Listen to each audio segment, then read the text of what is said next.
So today we will be learning about some prepositions in German and how to use them in sentences.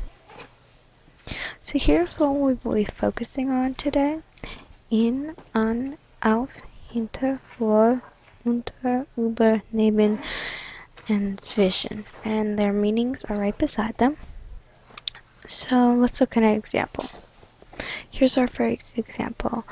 And here you see for in the sentence.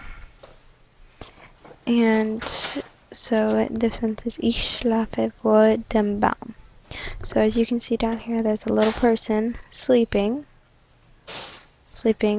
under the tree. Or, not under, in front of the tree. Not behind, but in front of where you can see them. Okay, here we're going to look at some other examples. This one is with in. So he is sitting, I am sitting in the tree. Oh, and if you did not know, Baum is tree. And this is the dative version, and we will get to that later in the lesson. Okay, let's look at another example. Ich stehe auf dem Baum. Now I know this isn't possible, but try to imagine with me. Okay, so let's look at another example. Ich schaue an den Baum. I'm looking at the tree. See his little eyes there? He's looking at the tree. Okay? Ich fliege über den Baum. I fly over the tree. Ich sitze unter dem Baum. Sitting under the tree. Not literally under it, but metaphorically. And our last example, ich denke hinter dem Baum. I think behind the tree. So you kind of have to see him, but he is behind the tree. Okay?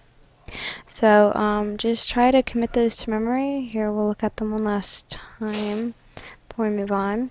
So here they are. Just if you're having trouble, just stop your recording and look at them for a minute. Okay? Now, as you probably notice in all of the examples, it says dem Baum. Okay? And dem is not correct. It's supposed to be der Baum. But since we are using these prepositions, it is dative. But it can also be accusative. So in sentences, if you are talking about a preposition and movement, it is dative. But if it's location, no, switch this, excuse me. If it's movement, it's accusative, and it's location, it's dative. So let's look at a chart for it. Okay, so here is the nominative versions here at the top. Okay, so in accusative we have den, die, das, and die, so pretty similar. The only one that changes is der. Oops, excuse me. Okay, and then here we have the dative version of der, which is dem, and then der, and dem, and den.